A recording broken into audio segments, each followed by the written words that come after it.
Sharon and John, thank you so much for joining me here on our conversation. So much to talk about, right? AI and search as it relates to journalism. You two, current reporters. I'm a former reporter as of, a couple of years ago, spent over a decade doing that.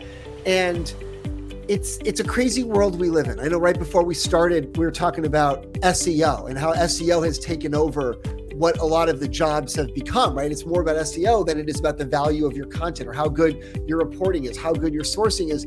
And now it's all about AI, right?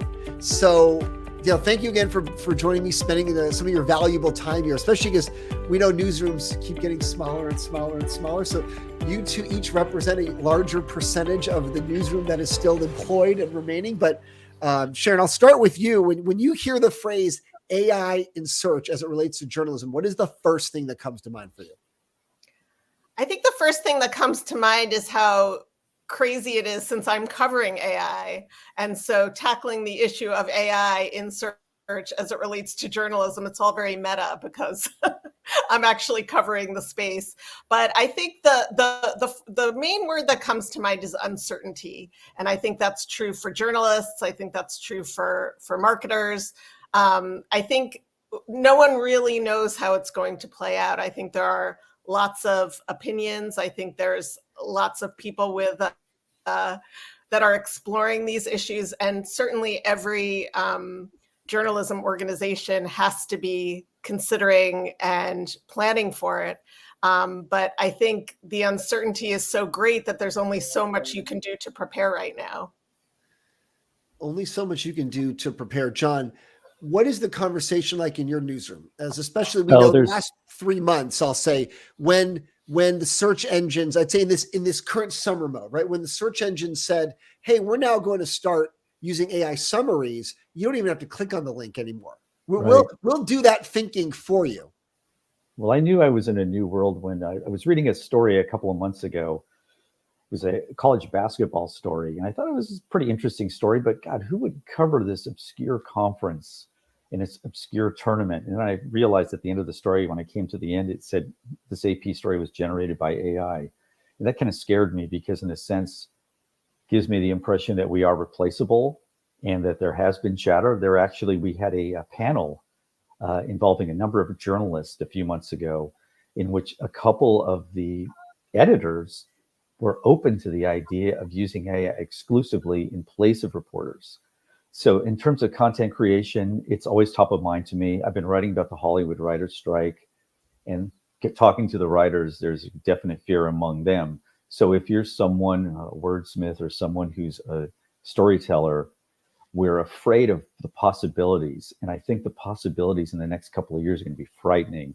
Also, I came across a study by Morgan Stanley yesterday that showed the economy of the AI-related economy and its impact on the labor market. It's going to be a $4.1 trillion market in about 3 years, double what it is now. And it's going to affect 44% of the workforce. So it's inevitable. We're surrounded by it. It's going to take over our lives. It's taking over my job and has, especially the last 6 months. We can talk about that later, but it's basically created a hierarchy of SEO is much more important than the content that you're writing. And to me, that is kind of a sad turn of events. Hopefully we can use AI as a tool rather than as an adversary. Hopefully.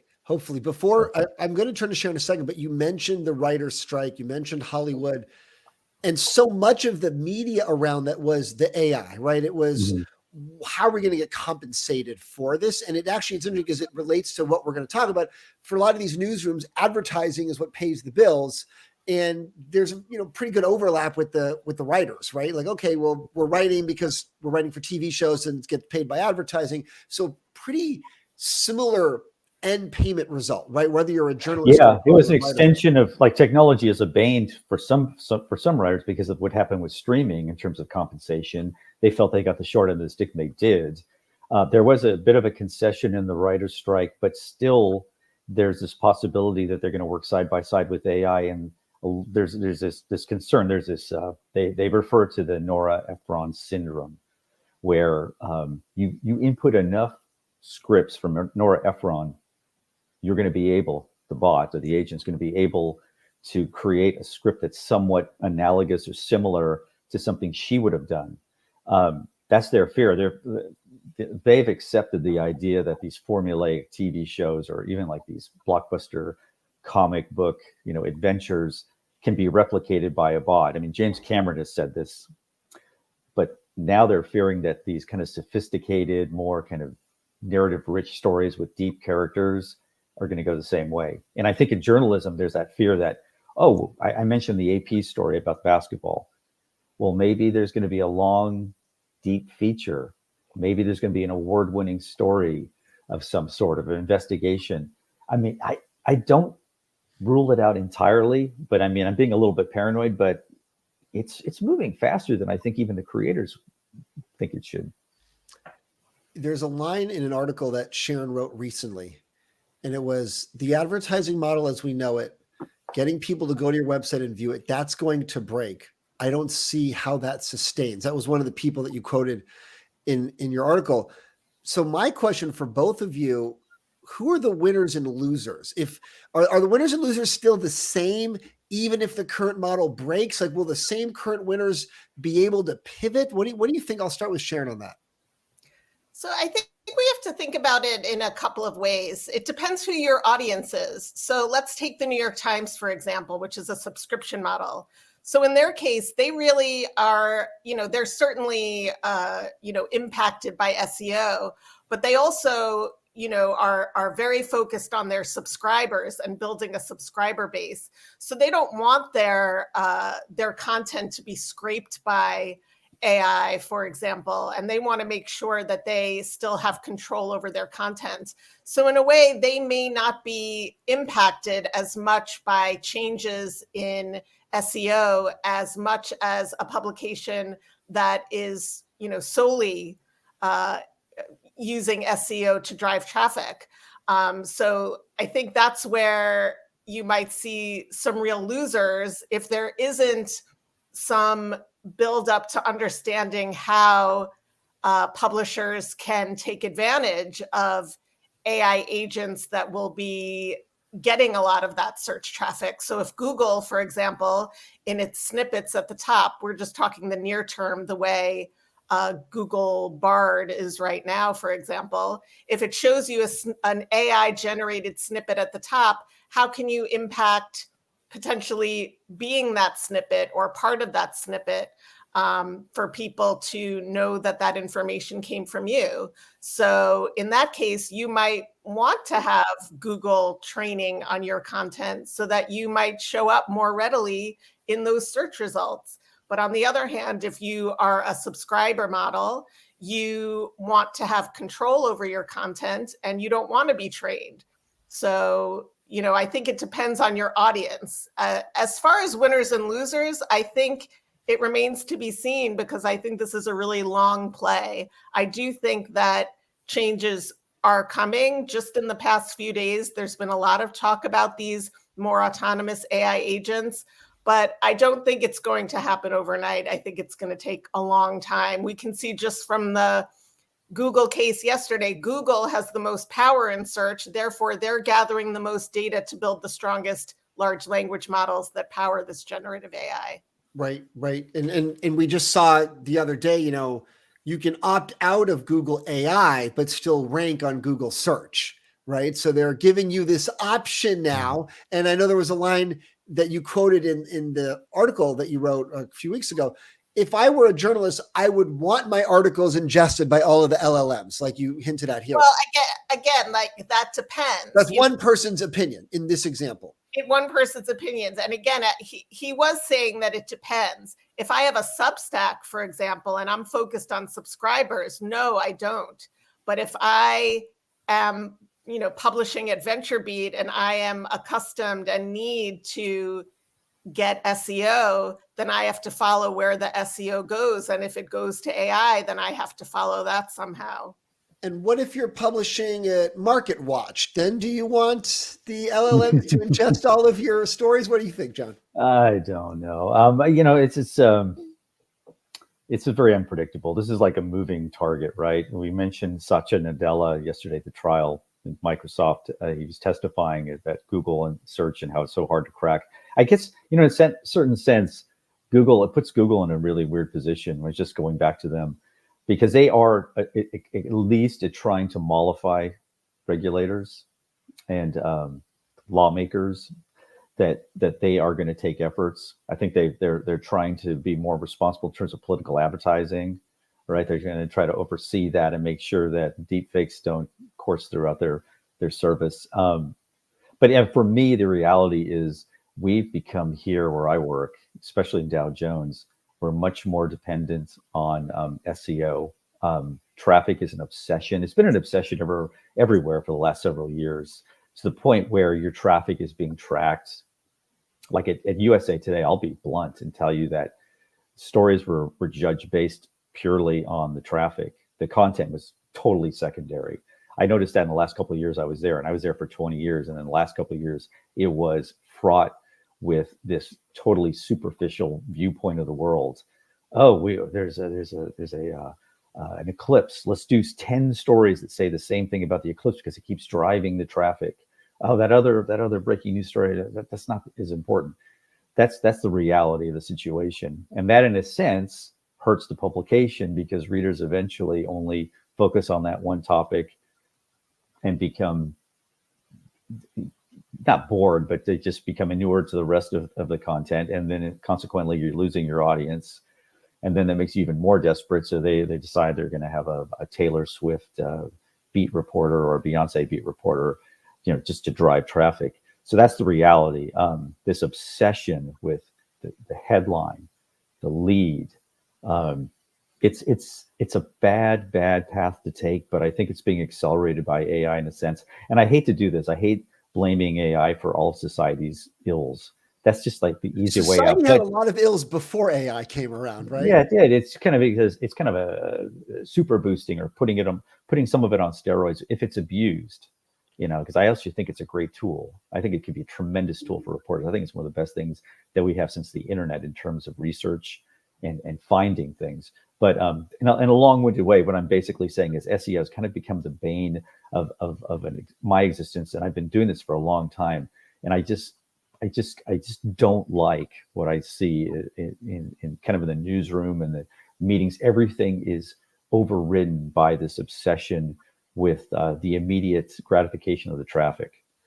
And it's funny because the title of Sharon's story was literally "Forget SEO: Why AI Engine Optimization May Be the Future." So whether we call it AIEO or AEO or whatever, but you wonder, actually, could this kind of optimization actually solve the problem that you were having? That you said SEO was the bane of your existence. Yeah, you don't have to worry about it now because SEO doesn't matter.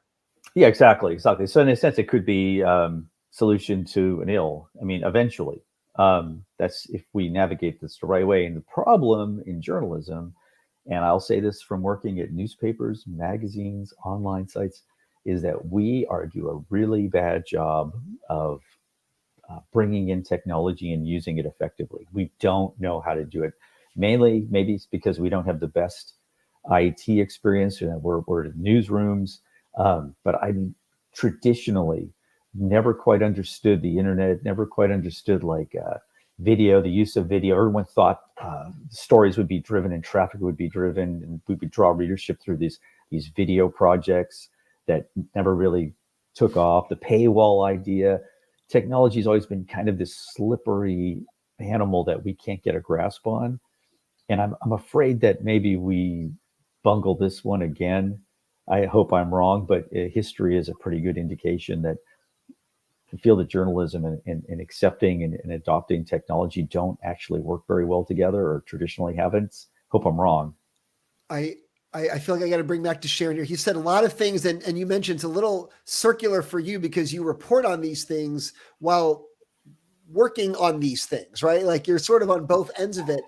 He mentioned a couple of things that stand out. Like the paywall, for example. There's this whole idea that, okay, if it's behind a paywall, then the AIs won't train on it because you have to pay for it. Or if it's free, then we can train on it, even though the whole point of free is that you see the advertising, right? Which is not something that the AI is dealing with. So when you hear what he says, do you agree with that? Do you feel like you're worried about what AI means to you as a journalist? Do you want your stories to get out there? Because I think the journalist has a different incentive than the company they work for, right? The company they work for is fundamentally trying to get that bottom line. The journalist is trying to get their stories out there to the world. They're trying to, shape the world and shape information. Where do you find yourself on that spectrum?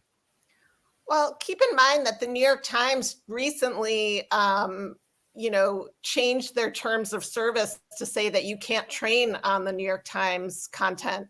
So that's a site that has a paywall and is working towards making sure that it doesn't, make the same mistakes that it has in the past. The original AI models were trained on New York Times content, but going forward, they won't be, presumably.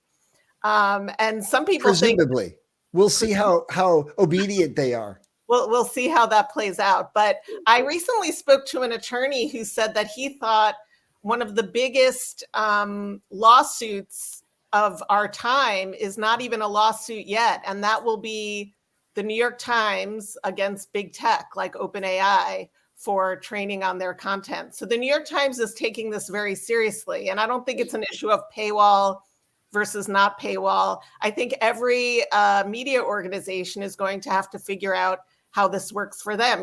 Disney's Bob Iger is totally up in arms about generative AI from a media standpoint. And, Barry Diller's been quoted as well, against all of this. Exactly. So, from my personal standpoint, as someone who covers AI, I obviously am using a lot of these tools here and there in certain ways. I certainly experiment with them. I need to be doing that. We all need to be doing that. VentureBeat is an SEO driven organization. So of course I'm concerned, what happens if my traffic slows down or we can't share our stories in the same way. That said, I feel like John would agree with me that, I wouldn't rule out journalism just yet. We made it through. I also worked for magazines back in the day, and, those totally went by the waysides. There are no print magazines anymore, pretty much. That whole model of advertising in print, ceased to exist. So I think it remains to be seen how this plays out. And again, we're not talking overnight either. Google search as it stands today is not going anywhere. The change is that if more and more consumers start using these AI tools in place of search, then that could change the balance a bit over time. So I think over the near term, there could be some behavioral changes. But on the other hand, I don't think it's a slam dunk that consumers are going to change their behavior so quickly. I don't think they are. I was just actually talking to somebody at a nonprofit, and one of the things they're doing, she's a former Facebook employee, and they want to do is AI literacy programs. First around the election that's coming up in a year. The election for their employees or for the general public? For the general public. Okay. So they want to teach the general public because they don't think the general public has really much an idea of what a deep fake is or what AI is in general. If I talked about journalists kind of moving slowly towards the use of embracing tech, the general public is even slower. There's usually a distrust of anything that's new or something that upends your daily habits. So there's also that broad kind of distrust of AI, which has been fomented by by the president, by Senate Majority Leader, by hard right Republicans. It is a bipartisan issue. There's also there's a book that just came out about the distrust of big tech. Big tech is the enemy. It's like big tobacco. So when we hear big tech consistently talk about AI and how it's going to open all these vistas, there's a certain amount of distrust. I would also say hesitancy to embrace that because people are afraid for their jobs. They're afraid in a lot of different ways of the unknown. So I guess what I'm getting to is that, yes, as a journalist, they are going to continue to consume the news the way they have, although they have changed. Newspapers are a dying breed. As Sharon mentioned, magazines are the era of the Time and Newsweek is long gone. we're more to a cable news era or a kind of an online era where we get a lot of our news through Google I or feel through like cable Meta. news is on the decline too. It's on a decline. Yeah. It will be. The only time there's an uptick is during an election when you have somebody as crazy as Trump running. So there's a level of interest there, but it's a blip until it drops again. So you are right. There's a it's just a different way of consuming news, and I think AI will play in that. But as Sharon said, the time horizon, we don't know. Is it like 5 years, 10 years? And also most journalism organizations or most media organizations don't have an AI policy. Very few do. Yeah. The New York It's Times really does. social media. It took them a while to come up with social media policies than they Yeah. did, or it took a lot of experimenting with everyone trying to do paywalls. And now we've kind of gotten to a steady state with who's doing it and who's not. I have one question for you, John. When you mentioned that experience at USA Today, let's do 10 articles about the eclipse or whatever. Yeah. Do you I was there. I was editing some of them. Yeah. Do you think that the AI being used to aggregate and put in a search result without having to click through and go to the link, do you think that actually will eliminate that kind of strategy? I hope Because so. you don't need 10 articles about the eclipse then. Yeah, I hope so. That was like the era. This is like, I'm talking about 2016, 2015, 2017, when like ancient times, right? A long time ago, right? Pre-generative AI. There was this definite, like, this kind of sense of panic that overtaken the news media. We hadn't gone through the steep layoffs. We were going through gradual layoffs at the paper. Then it was almost every 6 to 9 months, and the idea was something's broken. We don't know quite what's broken, so we're going to try something. And if we hit on something that's successful, we're going to throw it against the wall like a plate of spaghetti and hope it sticks. That was then. Now I'm sure most media organizations now have somebody who specializes just in SEO, right? So we have a group here at Dow Jones that does that. I'm sure at most newspapers there's an army of people who are. Is that right? They're probably always an army of SEO people, right? Like there's so much thought about what SEO is, right? Right. I mean, it's just like it's as important as the best copy editor you have or the best investigative reporter. That they're probably, you rank them near the top, if not at the top, in terms of importance in a news organization now, because they are your survival mechanism. So that's the reality. I mean, we're going to go. We'll see. I think the point that in my article, Jeremiah Aoyang, who is the person that I interviewed for that piece, I think the reason I was interested in it and the point he was trying to make is that we do need to be thinking about these things and preparing because change is coming. I do think that SEO is not going to be the same. So what does that mean? That might mean for a journalism organization, does that mean going to a subscriber model? Does it mean going to some other kind of platform model? Does it mean, tackling, are you trying, Jeremiah was saying in the piece that the idea of AI engine optimization is about how to influence the AI. So instead of, SEO is kind of like influencing the search engine, but what happens when you need to influence the AI influencers? You can see it's advocacy, right? Like if you ask an AI a question that's an opinion, if you're an advocacy writer, you want the AI to give them your side of the story. Let's say it's two sides. I can see how you're like influencing the AI. It's like an influencer. Like I want the influencer to say good things about me or my company or my story. But sorry, keep going. Well, I was just going to say that journalism in some ways and news has gone far beyond cable news even, and even, traditional social media like Facebook and Twitter. I mean, TikTok is probably the main source of news for most of Gen Z at this point. So, media has already had to take steps to reimagine its news coverage and how to connect people to their journalism. And I do think that will continue. So I don't consider it to be a death knell for journalism. And I don't consider AI generated articles, to be the death knell of journalism either. But I do think that every organization, if they've been slow in the past to really keep abreast and at pace with what the technology is doing, this is the time to start. So as John said, I do think that every media organization needs an AI policy, and every advertising and marketing department at a media organizations needs to consider what's going to happen to SEO. I don't think that we have any answers as of yet, but they oh, sorry. So I was going to say, I thought this survey, so we ran a survey to get the public's opinion on AI in search, right? So if instead of clicking through, the answers are right there for you, and 64% said, hey, I think that's appealing because I never read the full news articles. I just read the headlines. It saves time. So most people, 64%, vast majority, hey, this is appealing because it's convenient. 70%, 69% preferred that all of their news could be summarized in one location, right? Because maybe, in the morning we wake up and I go to the Times, the Journal, the Post, right? And now I can just put it all in one place. I remember back like even 20 years ago when Yahoo tried to, remember aggregating your news, like you could set, remember that? Just like, oh, we're just like kind of going full circle. Anyway, I just had a flashback. Everyone's tried, right? And so what was interesting though, so like, called 2/3 of these numbers, right?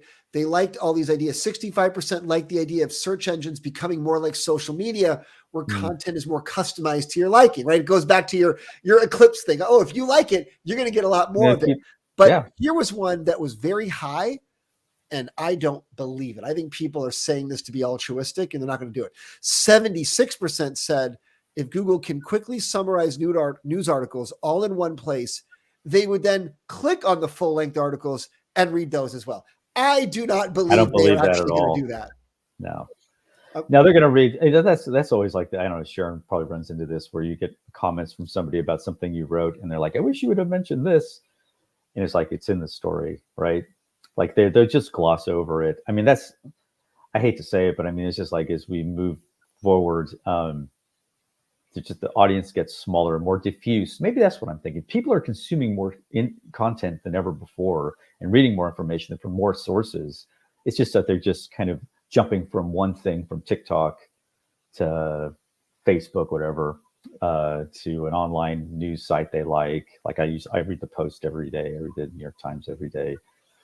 They skitter across just to see what's maybe Twitter as a news wire. I mean, this is just kind of the news reading habits. We don't have the time to consume all of it, but we consume more just on a more superficial level. And there's something to be said for that. I mean, you're more well informed, just not as deeply informed probably as you were before. What was interesting, and I'll let Sharon jump in. So those numbers were all like in the 60s, right? People said, hey, in the 60s percentages, they liked all the convenience. At 76, they say they're going to read the articles, but we know they're not. But in the 50s are a bunch of things like 56% are worried that the use of AI in search will undermine journalism. 53 think Google currently has too much control over the news. People see, things like that, right? 59% trust that Google's new AI search capabilities providing you with accurate information. So the numbers for the concerns are lower than the convenience, right? Which was interesting. It's like more people want the convenience, less people are concerned about the problems that it brings. And you wonder if that delta is what will force everything to start moving in that direction. Because I know it's probably bad, but it's what does it say? Like, it's so bad, it's good, right? Mm-hmm. I just wonder. Yeah, I think convenience will certainly win out. I mean, I also don't think you can really predict consumer behavior around AI at this point. For example, there are many studies right now that show that the vast majority of people have not tried tools like ChatGPT before. True. So they don't really know what it's like, and maybe they haven't observed what's going on in Google Bard, for example, or Microsoft Bing. I feel like there's a real tendency in the world of AI to kind of hype it up and assume that everyone is already using these tools, everyone has new behaviors in place. It really remains to be seen. That said, I feel like history shows that convenience is king. And so if consumers are presented with an easy way to get access to what they want, they'll probably take them up on it. Yeah, they'll eventually adopt it. I mean, it's just at this point, they right. Most people have not touched or seen AI. They think of it as just this kind of broad nebulous theory, right? But until they have a real life experience, the same thing with the internet or any type of other technology. At first, they were, what is this? And then eventually, as they learn how to use it, they'll delve into it thoroughly. Keep going. I feel like you two are having a smarter conversation than. Oh no, I just one thing I was afraid. Back in you. Oh, one thing I was going to mention before I forget. It's like in terms of trust. So we've been inundated with this idea that Trump of fake news, kind of trying to undercut the credibility of the news organizations that report about him and other people who do terrible things. Sorry, I had to be political there, but my fear during the election cycle is that there will be some sort of deep fake or even deep sound story that is inaccurately reported by the media, and I say that because I think back to the internet and some of these crazy theories or conspiracies that would circulate, in which legitimate reporters fell for. I remember Pierre Salinger, who was this once great press secretary for JFK. Happens all the time. Great, legendary figure in journalism. Fell for some sort of fake theory he saw on the internet, which kind of tarnished his image at the end of his career before he passed away. And I'm afraid that as these things become more sophisticated, and they are going to, that they override or they inundate, or they, like a tick, they embed themselves into some sort of story cycle. So I am concerned about that. Just throw that out. I would also just turn back to what we were talking about a little bit earlier about the idea of content becoming more personalized. So that's another avenue of these AI agents. If we think about AI becoming more autonomous and doing things for us, there's a lot of investment right now that's all around personal AI agents. So if you're going to shop, if you're going to buy something, if you're searching for something, your AI is going to do it for you. I mean, this feels very futuristic, but let me tell you, every single big investment in AI you see right now is around this idea. And that's also where, in my article, Jeremiah was really, looking to SEO being supplanted in that way by these AI agents who are going to work on your behalf. And again, there's a lot of complex issues at play there, and I'm not so sure how quickly this is going to come to the consumer. But again, I feel like just generally, media organizations might need to figure out how to be more nimble and more accepting of what's coming than they have in the past as far as tech. There's always been that friction, right, though, between the resistance among reporters and editors and news organizations to adopt technology until they're absolutely forced to do it. And you know what? Because of that attitude, they got destroyed in terms of advertising by Google and Meta because of their closed mindedness. I mean, they, in a sense, had a monopoly of sorts on news, and they sat on that for decades, and they never learned to adapt. And so they have a choice now. And so people are still in charge at these places. Oh, yeah, absolutely. Absolutely. Yeah, that was part of the problem, right? You had the traditional white, older male running these places for like 40 or 50 years. And it's just like, it's not sustainable. It's a totally different world. That, in my piece, Jeremiah was also really talking to marketers. He was talking to brands about what they have to do to what's going to happen to them when SEO goes away. What is Nabisco going to do? What is, big top advertisers going to do? And I think they are much more willing to sort of dive in and say, well, what is going to happen? And how can we respond to that and influence what's going to happen? I think that's really what media organizations are going to have to do. They're going to have to figure out how they are going to stand out or change their business model, or, figure out how consumer behavior is going to change.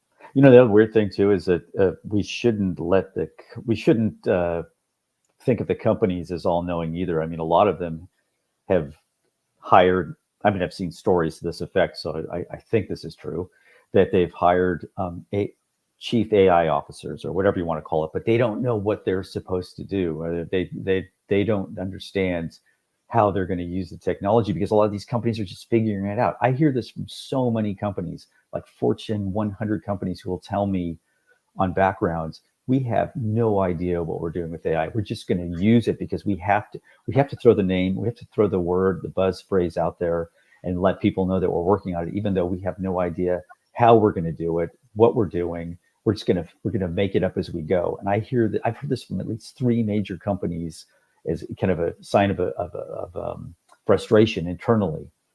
I need to get a job like that, right? There's no deliverable. There's no way to measure progress. You got it. You're important. So you Ideal. have to exist for investors, and you're on a listening tour for 24 to 36 months. Yes, I'll travel around the world. I go to all the offices in Europe and Asia, and then I'll come back and give you a report. No problem. Exactly. I have to push back on that. I'm going to say that, there are many top companies that I feel like have a really good sense of what their vision is. I'm sure there are. I'm sure there are.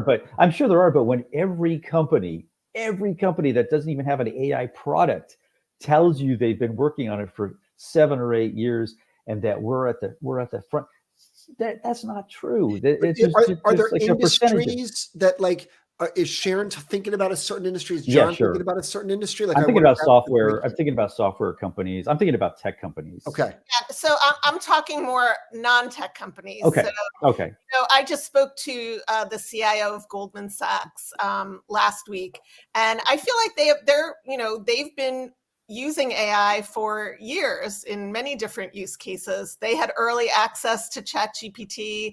They had early access to a lot of these AI tools. I think they have a strong vision of what they want to do with AI and how it can happen. I think the trick is for companies like that, for Fortune 500 companies, it needs to be secure. It needs to be trustworthy. It needs to be in a way that works for an enterprise company. That's not the same as just you and I, logging on to ChatGPT and prompting it. So I feel like, even though it's not here yet for them, I can guarantee you that these companies are working on it, and it's definitely coming, if not there. So about a week and a half ago, I interviewed Alex Stamos, who is the former chief security officer at Facebook. He was there during the 2016 election. Now he's at Stanford. He knows AI pretty well, and he was giving a presentation before I did the interview. He gave a presentation about generative AI and his fears about it. And one of the things he said was, because I look forward to going to the RSA Security Conference next year and coming across every company that's told me they've been working on generative AI for 10 years. He goes, you know what? I imagine that a vast majority of those companies are just blowing smoke. Again, those generative AI, the word didn't even exist a year ago. So, that's definitely why. Yeah. But AI has been around for a very long time. Right. And if you're talking about startups, or companies that are, but here's my point. Predictive AI has been in tools that you use every day for over a decade, and I've been reporting on it since then. So it's definitely nothing new. But we haven't really heard. What's interesting to me, though, is we haven't really heard much about that until the last year or two. That's all of a sudden it's risen to the top as, this is a key. The reason we haven't is because none of those use cases, none of the AI was presented in a way. It wasn't advanced enough and in a interface that consumers could use it. The reason that it's been in the news for the past year is because the day ChatGPT came out was the day you could talk to an AI. That had never happened before, that had never been developed before. But enterprises have been using, and big tech have been using predictive AI for 10 years. It's in Google Maps, it's in Google Photos, it's in your Alexa, it's in Siri, it's in your car, it's in so many things we use every day. I know, but here's my point, though. My point is that it wasn't discussed, with the exception of Zuckerberg, who would mention the use of AI as a security mechanism. It was not it was not discussed. We heard about cloud ad nauseum Not for true. a decade. That's not true. I've been reporting on AI for years, and it's been in. Well, I've been reporting on tech for a long time too, and it's like Steve Metz it's has like been it's a running reporting on joke. AI for It's a- years. Well, I mean, okay. Well, I mean, I mean, from your perspective, perhaps the people you talk to, but I mean, I covered a few of these companies for a while, and it was never brought up. It was rarely brought up. I mean, it's in the background somewhere. And now there's a sense of urgency to jump on the bandwagon. That's what the tech industry Absolutely. does.